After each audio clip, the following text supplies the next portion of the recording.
So, hi everyone, my name's Jason Williams, part of the LifeQI team here. My sort of day-to-day role is I'm involved in helping organizations evaluate and kind of make a decision around adopting LifeQI, and then play a role in supporting them in their ongoing use of LifeQI. And I've been around since the very outset of LifeQI, so I've got some useful experience in supporting organizations and how they use it. And hopefully you'll get to learn a little bit from me today. And I'm also joined by my colleague, Andrew Stewart, who's one of our customer success managers. So he works closely with organizations who are using it, helping them kind of implement it, learn how to use it, supporting them on an ongoing basis. So hopefully you're in good hands in terms of us leading you through this webinar. I'm going to do most of the talking, and Andrew's here to kind of help with some of the questions in the Q&A side of things.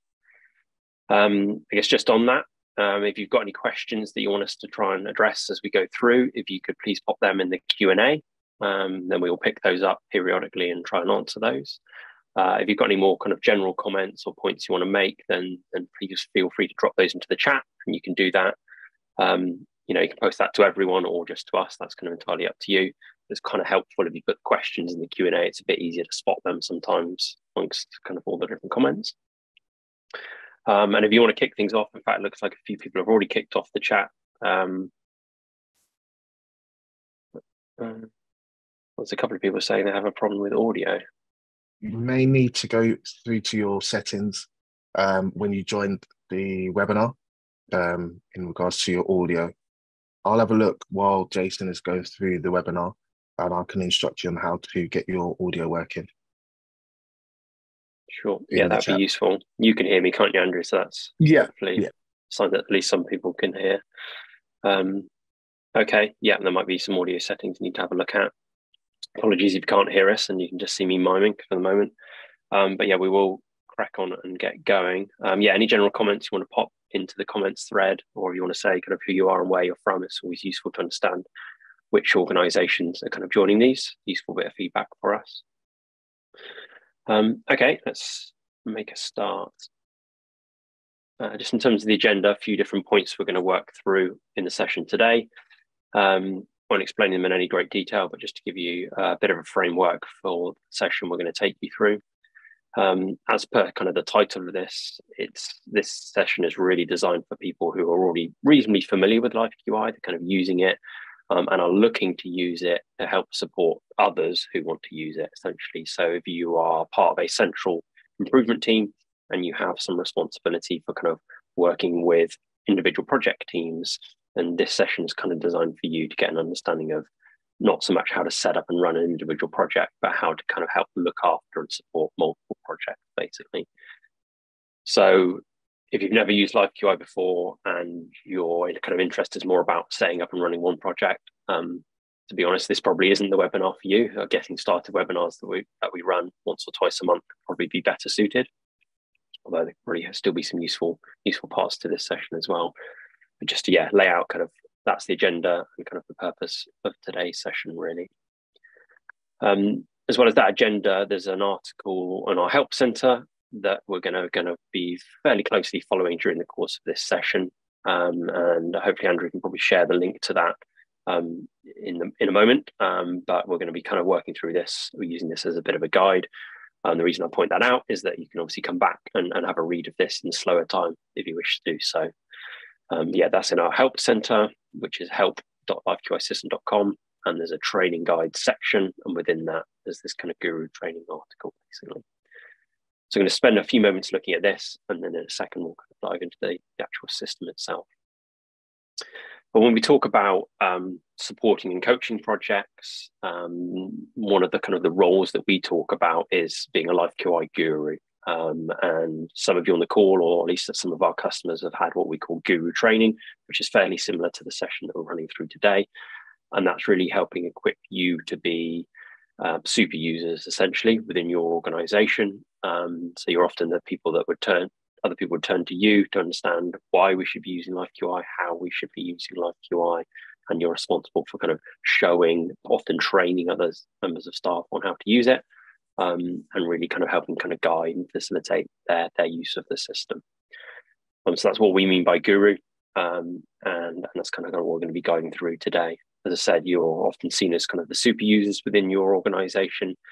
The sort of day-to-day roles or job titles that you might have are listed here as well. And this isn't exactly an exhaustive list, but just to give you a bit of an idea, people who are kind of QI coaches, improvement advisors, QI facilitators, those sorts of roles, often working with lots of different teams around the organization.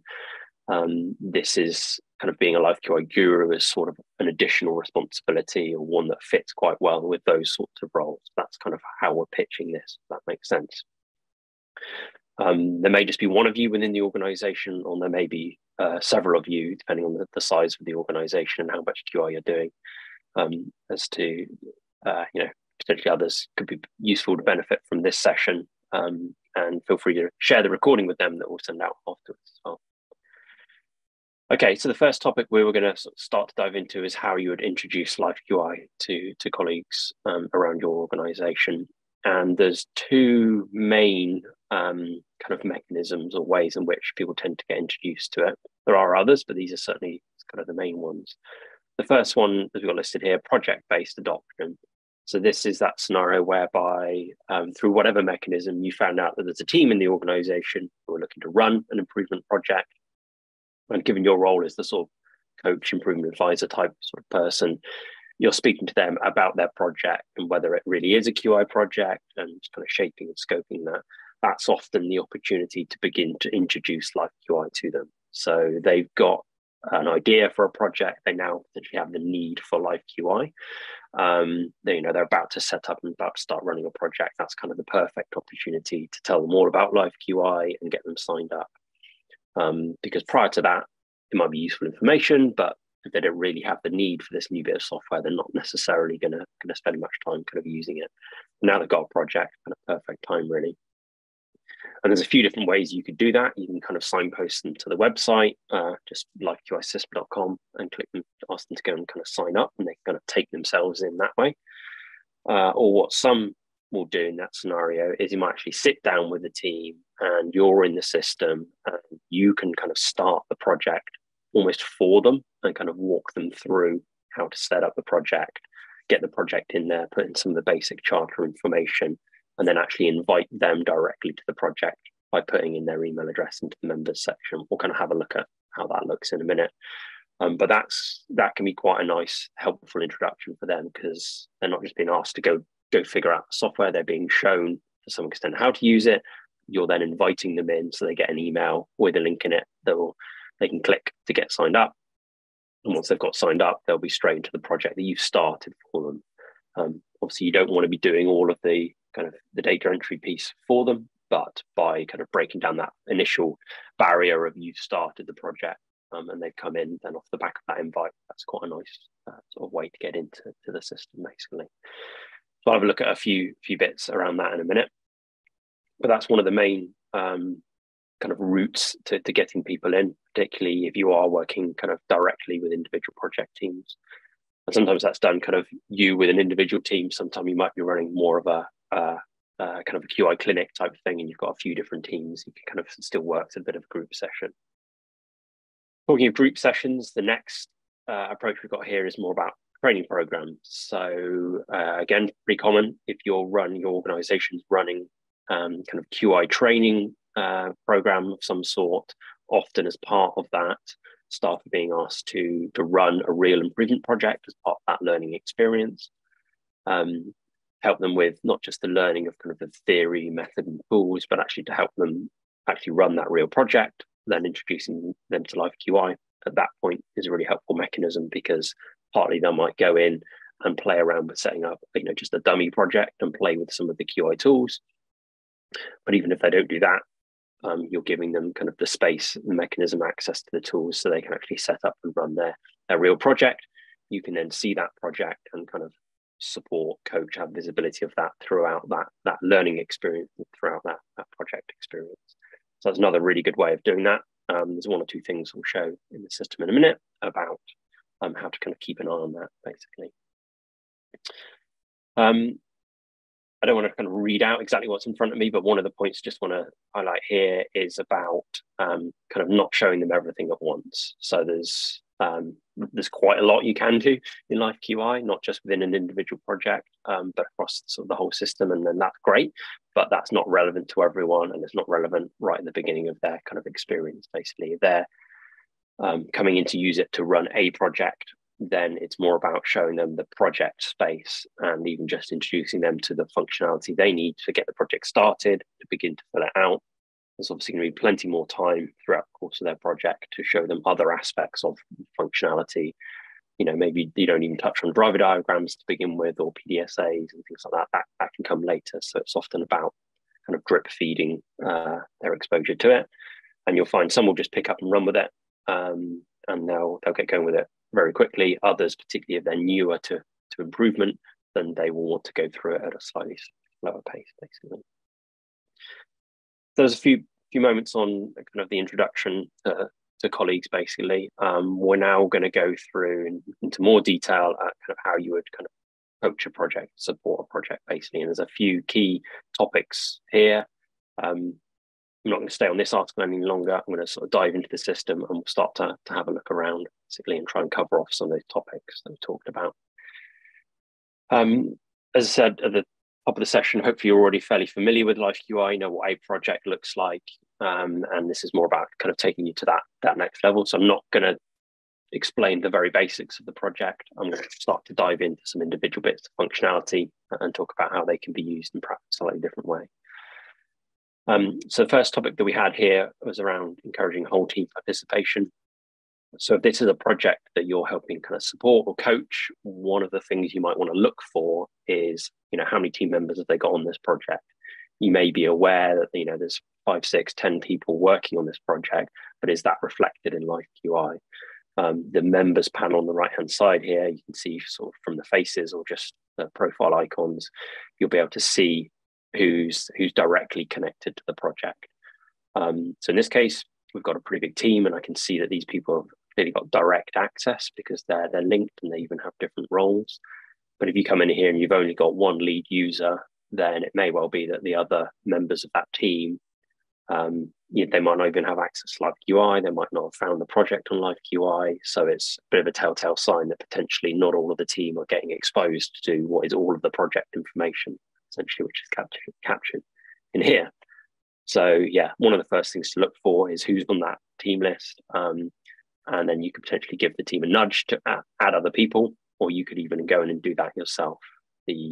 Assuming that you have kind of edit and admin access to this project, and you can just go in and invite new members and add the additional team members to the project, basically. That's one of the kind of the first pieces there around kind of whole team participation.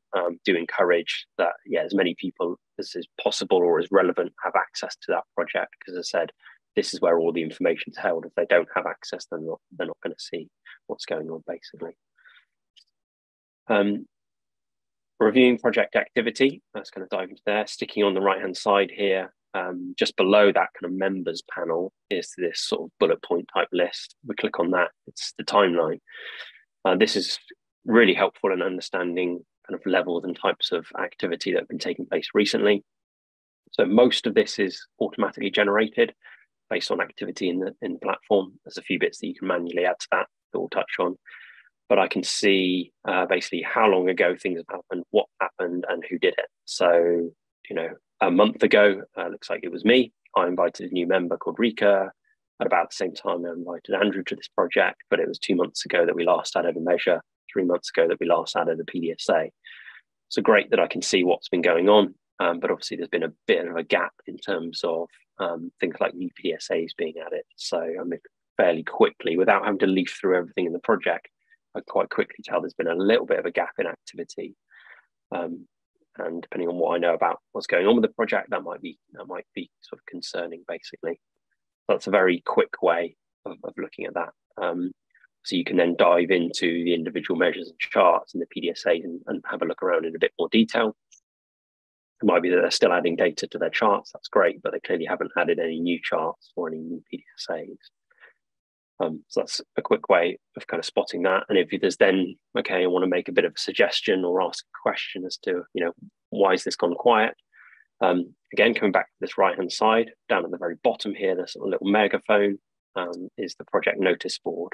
So it's essentially a discussion thread on the project. So you can just come in here and pop a message in there and click notify team. A bit like, looks like Sophie did a while ago, just a message like this: hi, it looks like there's been no progress, kind of what's going on, basically. Pop that in to notify the team, and now notify them by email that you've posted into this chat thread, basically. Kind of encouraging back into the system to start addressing that, answering that question, basically.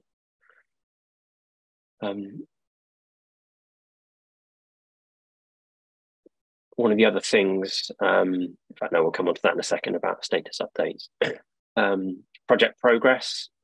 So that's the next thing. So this was a bit more about kind of activity. Have they been adding stuff, basically? But in terms of the project life cycle, where they've got to within that life cycle, the key indicator for that is this project progress score. So this scoring mechanism is on every project in the system. A brand new project would come onto the system as 0.5. And the idea is that the team will work through the life cycle of the project and they will manually update their score as they make progress. So this provides a top level indicator of how far they've got through the project process, essentially. As I said, it's important to note that this is a manual update. The system can't interpret exactly where you should be on the scale. So the team do need to come in and update this. It's very important that they do, because that is one of the markers that feeds into a lot of the reporting that we'll have a bit of a look at a bit later. So you want them to be regularly monitoring and kind of updating this score. And it's one of the things for you to check is, does this score tie up really with what you're seeing in the project and what you're hearing from the project team in terms of where they've got to? At a 4.5, this one's clearly doing pretty well. But you'll then be, okay, well, how long has it been at 4.5? What are we doing next? What are we to get it to kind of the 5 level, basically? That's a really important one. Does that score reflect kind of what's actually going on? So you've got that there, and you want to tie that up with what you see in the project activity list and some of the information you've got up here. So yeah, this, what we call kind of a glance panel, gives you some high level information as to how much is in the project, essentially. So you can see we've got that quite a big team. There's clearly a driver diagram, plenty of charts and PDSA cycles. So the fact that it's a 4.5 kind of feels about right. But if that said 4.5 and there were no charts and no PDSA cycles, then either someone's lying, basically, or they haven't put all of the relevant content into the project. And so they need to get on with kind of updating, basically. One of the other things you want to encourage them to do, as well as updating that score, is, if I go back to the timeline, is you can leave status updates here. So at the top here, we've got this bright blue button, add to timeline. If I click on that, there's a few different options, but the one I want to do here is leave a status update. So encourage the team to talk about, what's going on in the project at the moment, and then click create event, and that will post a status update at the top of the list here. We might have one, like one we had back here 4 months ago, where we left a quick status update about running a huddle. So particularly useful for them to do that periodically, especially if they've changed the progress score. They might want to come in and sort of say why they've changed the progress score as part of that status update. Or even if they're not, if every month you come in and leave a quick update on what's going on, you might just be explaining why that progress score hasn't updated. So it's useful to look for those, encourage the team to leave those, and those will filter through to some of the reports and dashboards that we'll look at in a few moments as well. So another key marker, let's just refer back to this. Keeping that up to date. I'm talking about how we see some of that on the analytics dashboards. We'll see that in a minute. Status updates we've just been through. Team discussions, kind of touched on that briefly already. We've got that kind of quick link down here to the main discussion thread, but you've also got the discussion page essentially on your project. We come in here, this notice board is basically, will open up the same thing as down here, but you can create additional discussion threads. So you can have as many different threads as you want on the project. We've got another one here, it's just sort of the general thread. So if you are that kind of coach supporting role, you might want to at least have one discussion thread with the team that's dedicated to that kind of coaching conversation, basically. Obviously, it doesn't all have to be done in person, so you can use this as a space to chat and share ideas, and really encourage kind of the team to get involved in that conversation. You can see on the right-hand side of this thread who's involved in this particular thread and how many times they've posted, so you can see who's really in that conversation versus not. You can share files as part of your post as well, so there's bits of information you want to point them to. A particular report, go and have a look at this. Might be an idea for a PDSA cycle, for example. You can kind of do that. That will be included in your comment, and the files will start to get listed down here as well. So yeah, the discussion threads, often one of the kind of underutilized parts of the project. And you might think, well, yeah, we can do that in chat in Teams, or we can do that by email and that sort of stuff. And you obviously can. But the idea here is that by keeping the discussion in here, you're keeping it in the same place as all of the rest of the different bits of project information. So the team have kind of got one place to come to work on the project, whether that's participating in the discussion, updating PDSAs, adding the latest data. You're kind of bringing them to one place rather than having to kind of interact in many different places, basically. So yeah, strongly encourage the use of those. And they can be really helpful for moving things along. I think those are the main things we're going to look at just on an individual project. Let me just check. No, there was one other thing. Maybe it's slightly different from coaching the kind of the team to make progress, but one of the things, as in sort of typically your kind of a role, is you're not just looking at an individual project, you're going to be looking at some of the reports and dashboards and looking across projects within a particular division or department, those sorts of things, in order for those reports to be complete and accurate and you'll be able to see all the relevant projects. There's certain elements of sort of categorization, if you like, on the project that are important to make sure are in place. So one thing you might look for on a project on the general page is down the bottom here. There's a couple of sections. There are tags and there are linked priorities.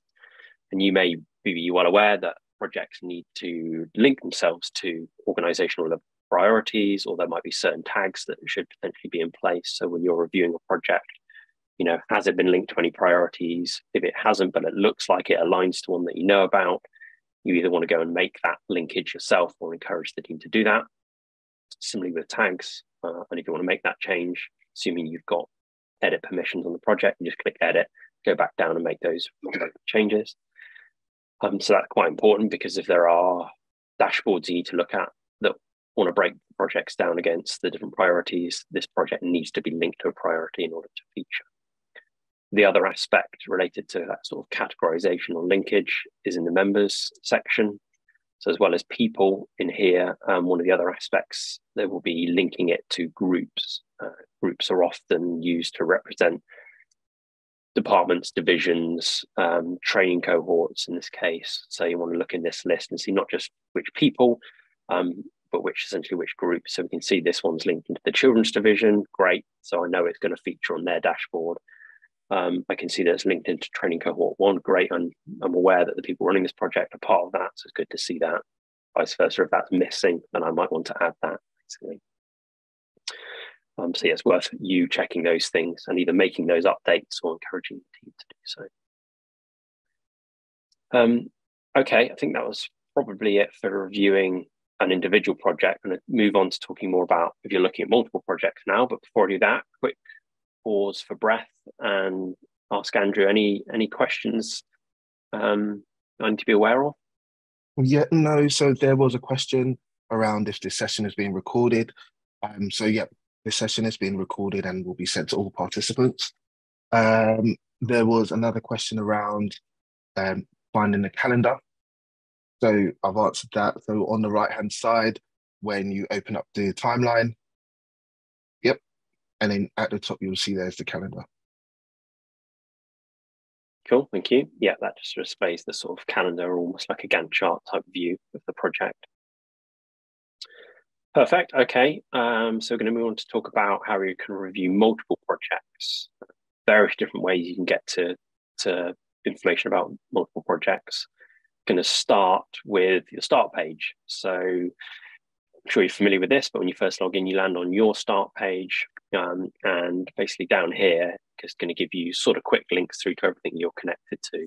So If you are a direct kind of team member on the projects that you're coaching, you're going to see them in this list here. And you can expand this list. You can see I have more than 35 projects. So if I'm coming in to look for a particular project I want to review today, I can just sort of find it in that list, click on it and get straight into it. And no more complicated than that. Likewise, I might be part of a number of groups that I'm kind of responsible for kind of coaching projects within those groups. And as I mentioned, and I'll come back to, groups can be all sorts of things. So divisions, parts of the organizational structure.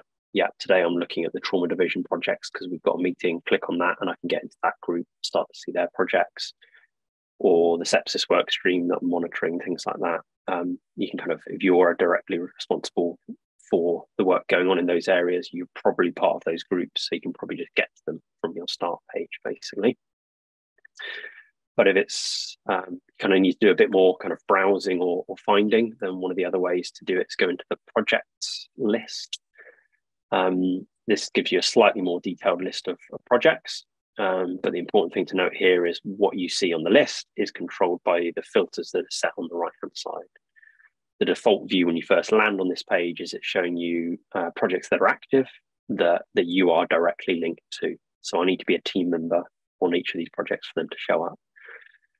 But it might be that I'm just looking for projects that are part of a division. I might not necessarily be a part of the projects in there. So I need to kind of come in here and play around with the filters. I want to look for projects that have been created recently or projects that haven't progressed, and I want to filter that to a particular group. I can kind of do that by setting the various filters in here. So it might be only one of the things in the children's division. It would search going to try and find all the groups. Children's division, yeah. And I want the ones that have been created in the past 30 days. I don't need to be a member of them. Okay, it shows me that there aren't any, right? But maybe past 90 days, and whether we've got any there, it will update that list and it will start to return any projects that meet the filters there, basically. So yeah, you can kind of come in here and play around with those filters. There's all sorts of different options in there.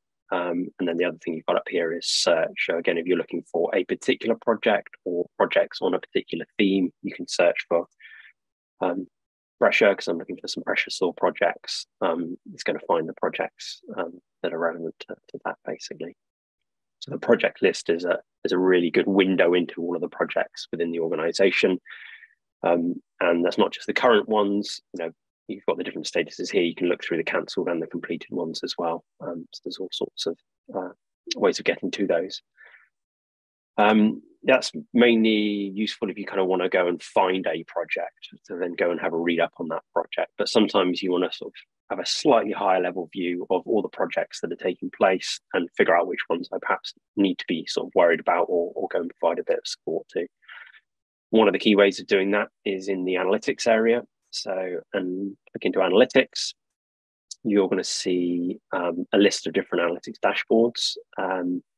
The list that you see is dependent on kind of the dashboards that you have access to, and we can help set up additional dashboards. If you don't have very many, just to give you a few examples, we've got one that looks across our whole organization. I've got one that just looks at the children's division and just showing projects and data related to those. I've got one that just looks at our safety projects. That's any project with a safety tag on it. I've got one that breaks our projects down according to the priorities that we saw on the general page. So, priority number 1, here are the 5 projects working to that. Priority 2, 10 projects, etc. I can kind of just get different views of our project database according to how we've set these up. All our pressure sore projects on a dashboard. I've got one that just shows me all the projects that are new, kind of within the last 30 days. So again, we can help build and evolve these dashboards for you, but they're trying to get you quickly to useful bits of information. I'm going to pick on the children's division one, for example. So say I'm that kind of improvement advisor. I'm kind of working in the children's division. I want to see how much is going on and maybe try and pick out some projects that I need to go and provide a bit of support to today. These are just example metrics and charts that we've got on our dashboard. You might have different ones. We can kind of customize them to a reasonable extent. So do get in touch. We can kind of play around with your dashboards if that's relevant. By opening this one up, I can see right now we've got 10 projects within our division that are active, and a further to that, 4 that are completed. Down here, we're breaking down kind of the levels of progress. So those that are active, good news is all 10 of those are at least at that sort of 3.5 or more in terms of their progress score. 6 have reached at least 4.5. I've got a couple that are all the way up at 5 out of 5, basically. So that's really good. I can see immediately, get that kind of access to how many projects are doing really well within my division. If I want to know what those 2 projects are, I just click on the number 2 and it'll open them up in a new list. And that's great. I want to go and talk about spreading those projects, celebrating those projects. It's just highlighted them for me. I haven't had to go and ring around everyone and figure out who's doing well. I can kind of use the dashboard to point me at those, which is why you need the team updating their progress scores, because as soon as they do that, these numbers are going to kind of update, basically. Similar sort of fashion, but on the kind of the other end of the spectrum is this one, and this metric is counting how many stalled projects we've got. So if there's a particularly low progress score and that progress score hasn't been updated in more than 3 months, it's going to start to count here. So that's not good news. So I can kind of right click on that, open that one in a new tab. I need to come back and have a look at that project to figure out what's going on there, because they probably do need some coaching or support, basically. But just skimming down here, I can see, well, this hasn't really changed, but each of these columns is a month, and the colors dictate the breakdown and progress scores of our projects.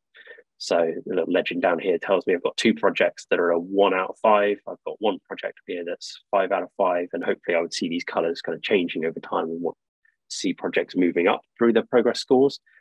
But actually the fact that this is all static kind of tells me that maybe these projects are a little bit sort of stuck at whatever progress level they've reached, basically. And then to get into a bit more detail on ours, we've got this project summary table. So here, every project and division that's active has got a row, basically, and you can see the fields that we've pulled out from the project. So at a glance, I can have a look at this project. I can see progress score 5 out of 5, of course, sounds good, but 19 members, great, that sounds pretty good. There's quite a lot of people working on it. But there's no PDSA cycles, there's no SPC charts. I can see their status update, but that was left in 2019. So fairly quickly, I can tell that that doesn't really look like a 5 out of 5 project. So either there's some updating to be done, or Erica's got slightly carried away with updating the progress scores. So boom, they're on my kind of hit list for people to speak to today. But then scrolling down, you might see others that seem pretty up to date. The numbers sort of stack up. I don't need to worry about Charles and his project and kind of move on. So just a quick example of how you might use these dashboards to surface useful bits of information around who you do need to sort of coach and support, who you need to celebrate, who you perhaps don't need to sort of worry about today, basically. To refer back to the notes, below group level. As I mentioned, yeah, lots of different types of dashboards can be set up. So one of the things you might be doing is looking at, say, let's have a look at projects that have just been created recently. So this dashboard will only look at projects that have been created in the last 30 days. So nice clear count there. We've got 2, and we've listed out just some basic information, which should probably add more to that. I can see these are those projects, and it looks like Andrew's running those. Great. I'll click on that number 2 and go and have a look at them. Going to have able to go trawling or running reports or filtering lists to get to, you know, what's new. I've just got a dashboard that I can come to periodically, and it will take me into those. Or maybe I'm looking after the kind of the safety work stream. Any project tagged with a safety tag, I've got a dashboard which looks exactly the same as the other one, same design, but this one's just filtering to the safety project. I can kind of come and see those easily within here, basically. That's kind of the idea of the dashboard's a really powerful part of how you kind of monitor, govern, kind of manage the portfolio of work. But yeah, they are reliant on people keeping their projects up to date, and particularly those progress scores up to date. Before I move on, any questions, any comments for me to pick up?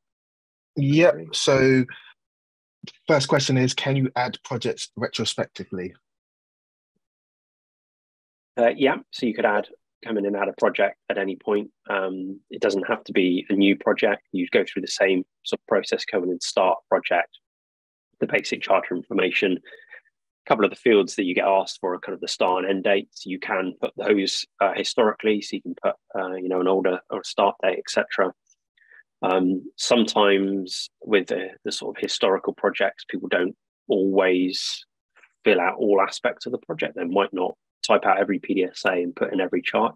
If it's more about capturing that it happened, then often it's more about, let me just dive back into this one, getting the title on there, setting the progress score, what level of progress did it reach, mark the status as, well, maybe it's still active, or if it's an old one, mark it as completed, add the relevant tags, priorities, link it to the relevant kind of department type group. At least then you've got that record of it. So it's going to feature in any of kind of the reporting that you're running. But yeah, obviously the rest of the bits of the project you can fill out if it's still relevant to do so, but at least to have a record, you could do a bit of a light touch sort of entry. Yeah. Another question was around reviewing members of a project. So basically, how do you access the list of people on LifeQI within a division? Okay, yeah, there's a few different ways depending on sort of what you're looking for. So if I want to say look at the children's division and kind of who's directly linked to this division on LifeQI, then within the groups area, I find that children's division, and it's got a members section just like a project does. So I can click into that, and it will slide out, it will show me who from the children's division has been linked to this this divisional group, basically. That's not necessarily 100% accurate in that they might have access but have not been linked to this division. So yeah, depending on kind of what you're looking to do, if I go back to, say, one of the dashboards, whilst this one doesn't have it, one of the fields you could have on here is basically listing out the members. So this one lists the lead user, great. But you can set up reports or tables that will list out all of the members on a particular project. So you can kind of get a view in a table like this and just double check who's on each of those projects. Going back to the individual project, as we looked at briefly earlier, if I want to check who's on this project, and I can see that just by clicking out the members panel on this individual project. One of the other options, this page, if you go to your organization, so into organizations, you find your organization, you can kind of see the complete list of who from your organization's got access. Again, there's a members panel on the right-hand side here. This will show me everyone in my organization that's got access, and I can just browse that list. I can, search for people, double check Andrew's on here. Yeah, and well, Andrew Lavender's on here. Great, I can see that, yeah, he does have access, sort of thing. But it looks like Andrew Stewart, who's on the call today, doesn't have access to this organization. So that's quite okay, hopefully that helped. Conscious of time, so if it's okay, I'll move on to one of the last sections. Cool. So we talked a bit there about a few different ways to get to kind of reviewing multiple projects. One of the last key items on the agenda was examples of successful implementation and a few things to kind of look out for, to try and do, basically. A little bit of a summary or tie back together some of the points we've already touched on. But one of the key points I wanted to raise was kind of how you essentially kind of organize the work into the various sort of types or buckets of work that's taking place. So it's great that you might have loads of QI projects, but if it's just one big list of QI projects, it's not that manageable, particularly if you're responsible for a particular theme or department. It's about making sure that you've got that structure in place on LifeQI so that you can portion projects to departments and things like that. One of the things we've talked about a few times is groups, and that's a key way of organizing the projects, basically. If I stay on our organization profile, because there's a few key things here. So we've got our groups list that's here, and there's all sorts of groups that we've got. If I expand that list, you can see I've got things like training cohorts. I've got a group for that particular training cohort, which I think I've got open. We'll have a look at in a minute. We've got some work that's taking place across our kind of regional ICS. So I've got a group for all of that work, so it can all go in there and we can have a look at that. Our sepsis work stream's got a group, our children's division's got a group. So it's really just not having one big bucket of projects. It's about having the relevant smaller buckets, if you like, that you can kind of organize projects into.